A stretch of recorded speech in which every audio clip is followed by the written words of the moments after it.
Þakka þér fyrir, Jón Þorvaldur, þú varst alveg að smella yfir í lektora 40 mínúturnar, en tókst þið á, takk fyrir það. Og þá ætlum við nú að tala svolítið um innihaldið, það er að segja menninguna, menningarborg og borgarmenning heitir næsta erindi og það flytur Ragnheiður Jóna Ingimarsdóttir sem er menningarfulltrúi Eyþings. Þetta er komið. Teikna með umsmyndina.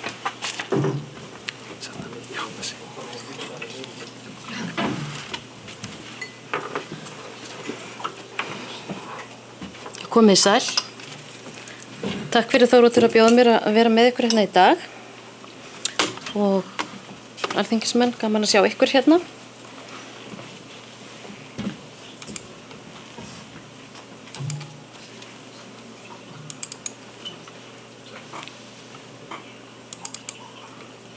Ekki eitthvað að gerast.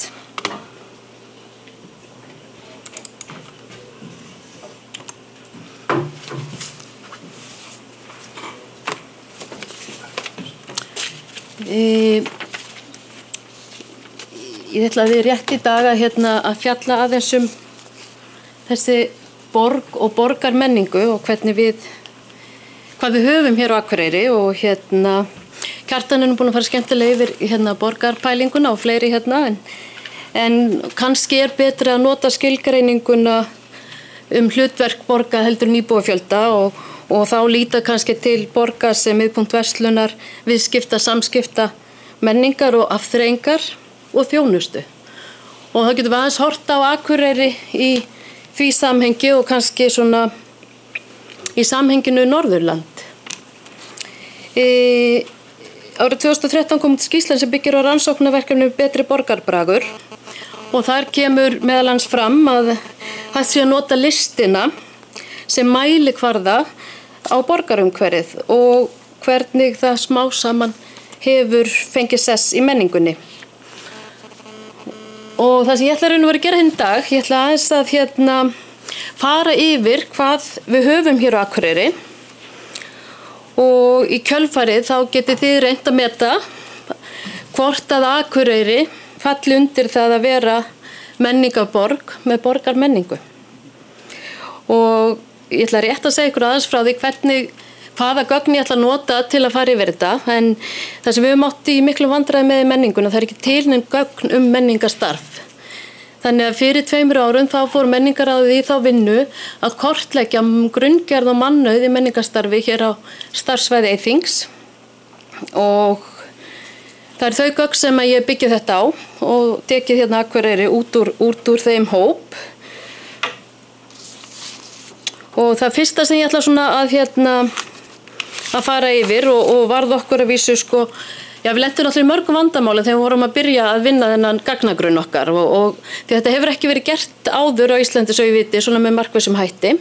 Þannig við þurftum í raun og veru að búa til hugmyndafræðin í kringum þennan grunn og gerðum það saman menningarfulltrúar landshlutana sem eru 7 starfandi sem slíkir. Og það fyrsta sem við lentum náttúrulega í að fara að skoða mannauðina, þá lentum við strax í miklu vandræðum. Hverjir eru listamenn og hverjir ekki og hvernig ætlum við að meta það hverjir eru listamenn. Þannig að við fórum þá leið að leita að einstaklingum sem lokið hafa grunnnámi, ekki grunnnámi, heldur formlegri menntun á sviði lista og þá var það spurning hvernig nálgast við þá. Því að við ætlum ekki að fara að labba og banka upp á hver einustu hurð í Gilinu og niður í Grasrót og öðrum stöðum og við hugsaðum þetta líka þannig að við verðum að geta uppdeitað hana grunnreglulega og haldið utan þróunina. Þannig að við fórum þá leið að leita til aðildarfélaga Bandalags íslenskra listamanna, auk annarra fagfélaga í listum. Og þetta er niðurstaðan sem við fengum úr þeirri leit og þeim grunnum og að Akureyri eru þá 124 menntaði listamenn í þessum grunnum. En ég get samt alveg sagt ykkur það með mikilli vissu að ég veit hverjir eru í grunninum og að bara ef við löppum, þegar við erum búin við löppum niður Gilið, sjáum og hittum alla listamennina sem eru að koma fram núna helgina, þá eru nokkru tugir þarna sem við munum hitta sem eru ekki skráð inn á grunn, þrátt fyrir að vera með formlega menntun og vera virkir í listalífinu hérna í bænum. Og það er ástæðan fyrir því að þeir hafa ekki skráð sig í fagfélag. Þarna sjáum við líka greiningu á í hvaða flokka þeir falla, en að gamni mínu þá setti ég til viðmiðuna eða bætti við Eyjafirðinum, að því ég kannski þessu samhengi líti á Eyjafjörðin kannski pínu sem Mosfellsbæ og Hafnarfjörð okkar Akureyrar. Þannig að þetta upptökusvæðið okkar sko.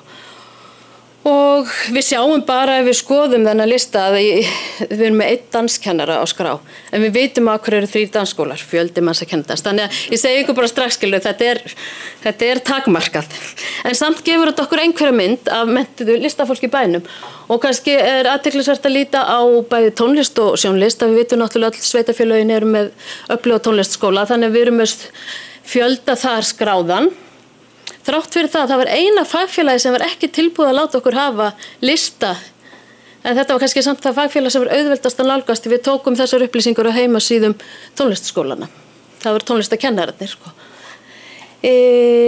Sjónlist er náttúrulega, þið sjáu það skorar mjög hátt þar og þessi tala veit ég bara mun hærri, og það er kannski það sterkasti grunnurinn okkar hér á Akureyri, hann er í sjónlistum. En þannig tók ég líka á skoða kynjahlutföllin og við erum þarna með mjög jafnt hérna á Akureyri, 54 og 46%. En það sem kom mér á óvart í Eyjafirðinum að það eru karlar í miklu meirihluta, það er 65% karla í grunninum. Mér fóttu þetta athyglisvert, þannig ég fór að kíkta og á hvort það veru bara karlkennara við tónlistskólanna, en það er ekki, þannig þetta dreifðist nokkuð jafnt í Eyjafirðinum. En klárlega fleiri karlar í öllum flokkunum. En listamenn, þeir hafa flestir eða mjög margir koma sér upp eigin vinnustofum og hér á Akureyri er skráð í gagnagrunnin 50 vinnustofur listamanna og þar eru konur með 30 og karla 20 og í Eyjafirðinum 11 og konur þar þetta er nánast jafnt þar. En það virðist vera eins og konurnar leiti frekar út með vinnustofurnar sínar og við getum nú kannski alveg ímyndið okkur af hverju. Það sem hefur verið að gerast hér á svæðinu núna síðustu ára, það er að gestavinnustofum hefur fjölgað verulega. Þannig við fáum mikið að gesalistamönnum inn á svæðið. En hér á Akureyri vísu ekki margar, við erum með 3 og það er hýsa bæði lista og fræðimenn og það geta verið 6 einstaklingar hér í heimsókn í einu. En Eyjafirðinum eru það 4 og ég sé að það er þarna villa sem ég gleymd að laga, það eru ekki 11 lista á fræðimenn, það eru til dæmis bara 12 á Ólafsfirði sem geta gist, það eru held ég 8 út í Hrísey, þannig þessi tala, þarna verður einhver prentvill orðið. Þannig ég myndi áætla að þetta væri kannski 25 þarna allavega sem væri þarna. Og auk þess, fyrir utan þetta, þá er náttúrulega fjöldin allur af handverksfólki með vinnustofur bæði á Akureyri, til dæmis neyri Grasrót neinni saman rúmlega 60 einstaklingar sem þá bæði handverks- og listafólk og eins í Eyjafirðinum. Við höfum ekki verið að skrá handverksfólkið í þennan grunn, nema við höfum tekið þá einstaklingar sem hafa hlotið viðurkenningu handverks og hönnunar og eru þar inni og það er eitthvað milli 20 og 30 hér á svæðinu. Við skoðuðum líka listaskóla. Og í þennan flokk hjá okkur eru tónlistaskólarnir, myndlistskólarnir, dansskólar og framhaldsskólar með listnámsbrautir. Og við erum mjög heppin hér á svæðinu, við erum með 2 mjög öfluga framhaldsskóla með góðar listnámsbrautir og hafa skilað út þar mjög öflugum einstaklingum. Tónlistaskólarnir eru flestir á vegum sveitarfélagana en við erum þó með 2 tónlistaskóla hér á Akureyri sem eru í einkaskólar. Og við vitum það að löng hefð er hér í sjónlistum eins og ég talaði áðan, þannig að þaðan kemur þessi styrkleiki okkar í fólkinu, að hvað margir eru hér menntaðir í sjónlistum.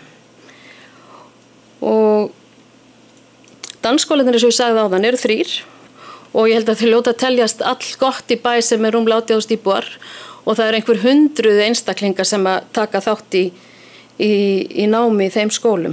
Og við erum með þarna einn leiklistaskóla og það er mikil sérstæð þessum leiklistaskóla því þetta er eini leiklistaskóla í Íslandi sem er tengdur beint við atvinnuleikhús. Og í vegvísi listfræðslu sem unnin var á vegum Menningarmálastofnunar Sameinuðu þjóðanna er kveðið á að listir séu mannréttindi þó svo við vitum að það ná alls ekki allsstaðar fram að ganga. En eins og þið sjáu þessu, þá erum við hérna á þessu svæði nokkuð vel sett miðað við marga staði á Íslandi, en þá má alltaf gera betur. Hér til dæmis ekki hægt að stunda nám í listum að loknu framhaldsskóla. Og verandi í Háskólanum á Akureyri þá gott að hugsa til þess að þarna eru ákveðin tækifæri. Og við þurfum einnig að efla listfræðslu innan skólakerfisins. Og eins þá hefur aðeins verið að fjalla sem sagt að flytja allt framhaldsnám í tónlist á eitt stað og það væri mjög tilbagalegt fyrir okkur ef við hefðum ekki að unga fólki okkar gæti ekki stundað framhaldsnám í listum hér á Akureyri. En það eru fleiri heldur en listamenn sem að sinna menningarstarfi á öllu landinu og það fer fram mjög mikið sjálfboðaliða starf í menningu og líka við höfum mjög sterkan grunn í áhuga menningu. Og ef við skoðum að ganni, við tókum saman nokkra þætti í þessum gagnagrunni og söfnuðum upplýsingum. Og við erum með hér á Akureyri við erum með flokk sem kallar kórar og tónlistarhópar og þar erum við með, sönghópa og kammerhópa og barokkhópa, lúðrasveit og aðra slíka hópa. Og Akureyri eru þeir á skrá hjá okkur 18 og Eyjafirðinu 16 og það má búast við það eru, ég veit það bara, ég er búin að kanna það eru 800 manns í Eyjafirði sem taka þátt í þessum tónlistarhópum.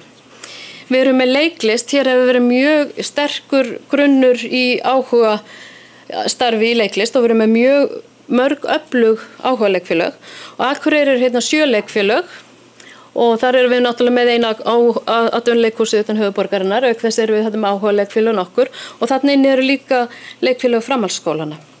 Á Eyjafirðinum eru þau 4 til viðbótar og það það bil 290 einstaklingar sem taka þátt í leiklistastarfi á Akureyri í gegnum þessi félög og rétt rúmlega 200 í Eyjafirðinum. Þannig við sjáum að það fjöldi manns sem kemur að sjálfboðaliðastarfi og áhugastarfi í menningu og listum á svæðinu. Og þarna eru bæði, eins og ég sagði áðan, í þessum hópum eru bæði menntaðir listamenn og ómenntaðir. Þetta hefur verulega áhrif líka á félagssvið svæðisins og styrkir hann vel. En við söfnuðum einnig upplýsingum það sem við köllum önnur menningafélög og í þennan hóp þá falla félög eins og rýmnafélög, þjóðdanshópar, jazzklúbar, ljóðafélög, myndlistafélög, tónlistafélög, sögufélög og þess áttar félög og hér á Akureyri erum við með 20 slík á skrá og í Eyjafirðinum 16. Hér á Akureyri erum við líka mjög vel sett með það að hafa mjög öfluga menningarstofnanir sem að sinna góðu og miklu starfi. Og við þekkjum það náttúrulega alla, það er Leikfélagið Sinfóníuhljómsveit og Listasafnið sem nú eru reknar undir merkjum Menningarfélags Akureyrar. Og auk þess erum við með fjölda safna, við erum með 12 hér á Akureyri og 11 í Eyjafirðinum. Og þau vinna mjög gott starf og mikið og merkilegt faglegt starf fer fram á þessum söfnum. Hátíðir og viðburðir. Við skoðum þetta líka aðeins og það var ákveðið að í þennan flokkja okkur myndi falla hátíðir sem eru menningarhátíðir, hreina menningarhátíðir eða dagskrár sem hafa fest sig í sessi og eru haldnar reglulega. Og þannig eru tónlistarhátíðir, listahátíðir, bæjarhátíðir þar sem menning og lista skipa veglega sérst. Það er þá meiri áhersla á þenn þátt. Hér á Akureyri er það 9 og í Eyjafirði töldum við þar 17. Við vorum með annan flokkarna sem við köllum aðrar hátíðir og sem hafa þá einhverja menningarlega skírskotun en þó ekki settar fram á forsendum menningar. Það eru 3 hér á Akureyri og 5 í Eyjafirði. Auk þess náttúrulega vitum við sem búum hérna á Akureyri að það er alveg ótrúlega fjöldi hátíða sem ekki á skrá hjá okkur af því að þá það bara hátíður og annan hátíðar, íþróttaviðburðir, ýmiss konar bíladagar og ýmsar sem ekki á skrá hjá okkur af því að það ekki hreinar menningatengingar þar inni. Það sem kannski kom mér óvart þegar við vorum að skoða þennan flokk og greinan að það ekki mikið miðað við stærð svæðisins af hreinum menningarhátíðum sem að byggja á þematengdri menningarstarfsemi. Þannig að ég held að þarna liggja ákveðin tækifæri og allar rannsóknir hafa náttúrulega sýnt hvaða áhrif hátíðir hafa á til dæmis ferðamennsku og afkomu og ímynd og sjálfsmynd svæða og bæja. Viðburðir eru náttúrulega fjöldamargir hér á Akureyri eins og við vitum, en ég held samt að það sé ekki með neinu formlegum hætti haldið utan það. Það getur verið að Akureyri bara haldi eitthvað utan að þessi fyrir gegnum síðurnar hjá þeim, en við vitum að það sko fjöldin fyrir utan þar. Og bara því ég var, þetta lá á eldhúsborðinu hjá mér þegar ég var að leggja á stað að bara þessi 2 bæklingar, hvað haldið það sé margir viðburðir á Akureyri núna þessum 2 dögum og hér mjög metnaðarfullt prógram Menningarfélags Akureyrar fyrir næsta vetur. Mikil framleiðsla sem fer fram og mjög metnaðarfull og gott starf unnið. Þannig að það eitthvað sem kannski við getum hugað að hvort að við ættum og hvort það skipta okkur máli að halda utanum fjölda viðburða á svæðinu eða í bænum. Við skoðum líka grunngerð í þessari könnun því að auðvitað þurfum við húsnæði og annað slíkt fyrir menningarviðburði þó stundum sé talað að of hátt hlutfall af fjármagni sé að fara í umgjörðina en auðvitað þurfum við hana og við erum búin að sjá það af reynslu að hún hefur jákvæð áhrif á menningarstarf. Og á Akureyri eru skráð í þennan flokk hjá okkur 20 og eigi fyrir 13 og þetta þá eingöngu salir eða húsnæði sem að leigir út. Þú getur farið og leigt þér húsnæði. Og þarna greindum við það líka niður eftir tegundum og þarna á að vera hægt að leita ef hvort sem það eru fólk hér á svæðinu eða aðrir sem vilja koma til okkar. Þótt ekki að farið inn í eina gagnagrunn og leita því ég að leita mér að húsnæði fyrir ákveðin viðburð. Ég þarf ákveðina fermetrafjölda, ég þarf ákveðin búnað, ég þarf skjávarpa, ég þarf píanó, ég þarf korpalla eða hvað. Þetta verður allt aðgengilegt og fólk getur leitað eftir húsnæði sem hentar. En ég ætla nú kannski að enda þetta á kannski leiðilegu hlutunum en við verðum kannski alltaf að hafa það samt bak við eyrað að það fjármagn til menningarmála og að ganni þá bara rétt sett ég upp á eina glæru það fjármagn sem að fara af opinberu fé í alla þessa starfsemi sem hjá okkur. Við erum með menningarsamning við Akureyrarbæ eða Akureyrarborg vonandi síðar sem hljóðaði upp á 138 milljónir fyrra og Akureyrarbær með mótframlag inn í þessa upphæð. Menningarsamningur við Eyþing var til ársins 2014. Síðan færðist það yfir í sóknaráætlun og núna Norðurlands eystra og nú þar 34,6 milljónir til menningarstarfs. Menningarsamningarnir í upphafi voru svolítið ætlaðir til að koma á móts við það að allar þjóðmenningarstofnanir eru staðsettar í Reykjavík og það langt og dýrt fyrir okkur að fara til að sækja þar viðburði. En frá 2009 hefur fjármagn til menningarsamningarna lækkað á hverju ári og þessar 34,6 milljónir eiga við allt svæðið frá Siglufirði að Bakkafirði og auk þess inn í þessar tölu eru 12 milljónir sem eru til stofnun og rekstrarstyrkja sem áður voru á safnliðum fjárlaga og þegar þessi breyting varð og hún var flutt til okkar þá lækkaði svo upp 30% hér inn á svæðið. Þannig að við höfum orðið fyrir mikil skerðingu á undanförnum árum á fjármagni til menningarstarfs á svæðinu.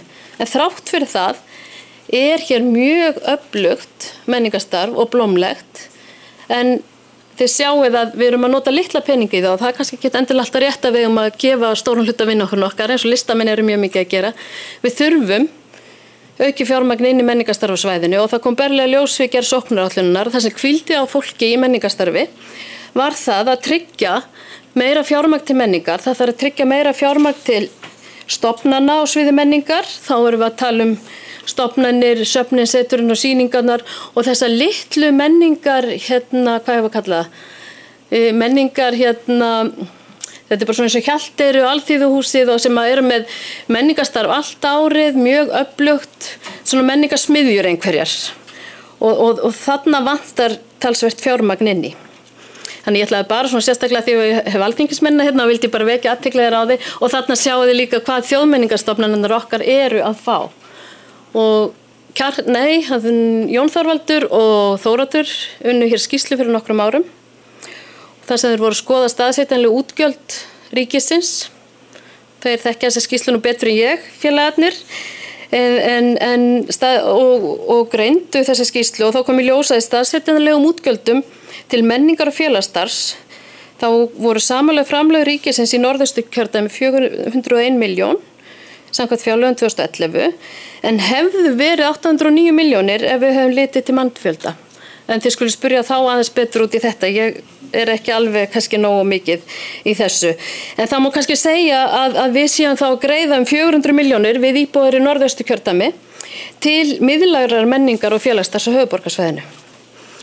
Og með þessu ætla ég að ljúka og vitna í 2 dægulega texta sem ég veit að þið þekkið öll og skilja ykkur eftir með þessa spurningu. Í menningarlegu tilliti Akureyri borg eða bær?